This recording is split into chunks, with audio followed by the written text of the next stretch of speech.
একটা ছেলে যাকে গোটা দুনিয়া ভুলে গেছে, তারপরও সে বানিয়ে ফেললো বক্স অফিসে ইতিহাসের সবচেয়ে বড় ওপেনিং। পিটার পার্কারকে কেউ চেনে না, এমজি চেনে না, নেট চেনে না, অথচ পুরো পৃথিবী তাকে নিয়ে পাগল। কিভাবে সম্ভব হলো এটা? চলুন দেখি।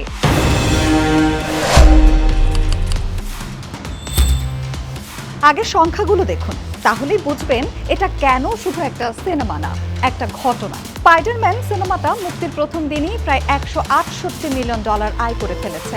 এতে ভেঙে যায় অ্যাভেঞ্জার্স এন্ড গেমের আগের ওপেনিং রেকর্ড। শুধু ওপেনিং উইকেন্ডেই যুক্তরাষ্ট্রে আয় হয় $360 মিলিয়ন, যা ইতিহাসের সর্বোচ্চ।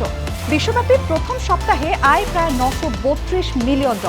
এমনকি মঙ্গলবারও রেকর্ড, একদিনে $42 মিলিয়ন আয় নিয়ে সেটাই এখন সবচেয়ে বড় মঙ্গলবারের আয়।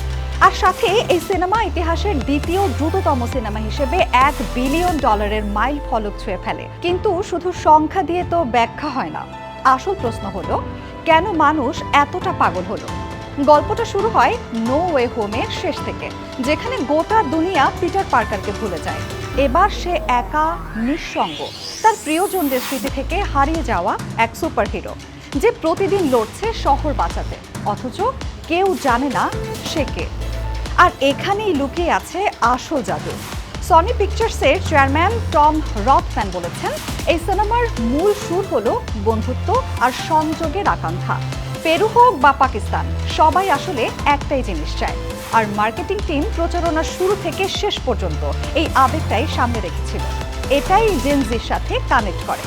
একাকিত্ব, বন্ধুত্ব, হারিয়ে যাওয়া পরিচয় আর হারানোর সম্পর্ক ফিরে পাওয়ার লড়াই। এটা শুধু অ্যাকশন সিনেমা না, এটা ইমোশনাল একটা জার্নি। আর ট্রেলার, সেটাও ছিল আলাদা লেভেলের। প্রথম ট্রেলারটাই হয়ে ওঠে ইতিহাসের সবচেয়ে বেশি দেখা ট্রেলার। প্রথম 24 ঘন্টায় 719 মিলিয়ন ভিউ, আর 4 দিনে 1.1 বিলিয়ন ভিউ। দ্বিতীয় ট্রেলারও পিছিয়ে ছিল না, সেটাও হয়েছে ইতিহাসের দ্বিতীয় সর্বোচ্চ ভিউড লঞ্চ, প্রায় 590.8 মিলিয়ন ভিউ নিয়ে। আর সবচেয়ে মজার ব্যাপার হলো, সনি ট্রেলারটা পুরোপুরি একবারে রিলিজ না করে বিশ্বজুড়ে বিভিন্ন ফ্যান অ্যাকাউন্টের মাধ্যমে ছোট ছোট ক্লিপ আকারে ছেড়েছিল, একদম গেমিফাইড এক্সপেরিয়েন্স বানিয়ে, যা সোশ্যাল মিডিয়ায় তোলে আলোচনার ঝড়।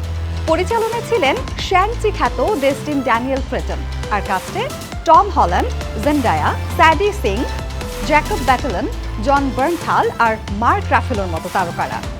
দর্শক প্রিভিউ থেকেই আসছিল প্রশংসা। অনেকে বলছেন এটাই যেন মার্ভেল সিনেমাটিক ইউনিভার্সের সবচেয়ে ভালো নিউ ইয়র্ক কেন্দ্রিক স্পাইডারম্যান সিনেমা। বাস্তব লোকেশনে শুট হওয়ায় আরও জীবন্ত মনে হয়েছে। শুধু স্পাইডার সেন্স না, এবার কাজ করেছে ইমোশন, নস্টালজিয়া, স্মার্ট মার্কেটিং আর একটা প্রজন্মের সাথে সরাসরি কানেক্ট করার গল্প। সংখ্যা বলছে এটা শুধু একটা রেকর্ড না, এটা এখন ইতিহাস।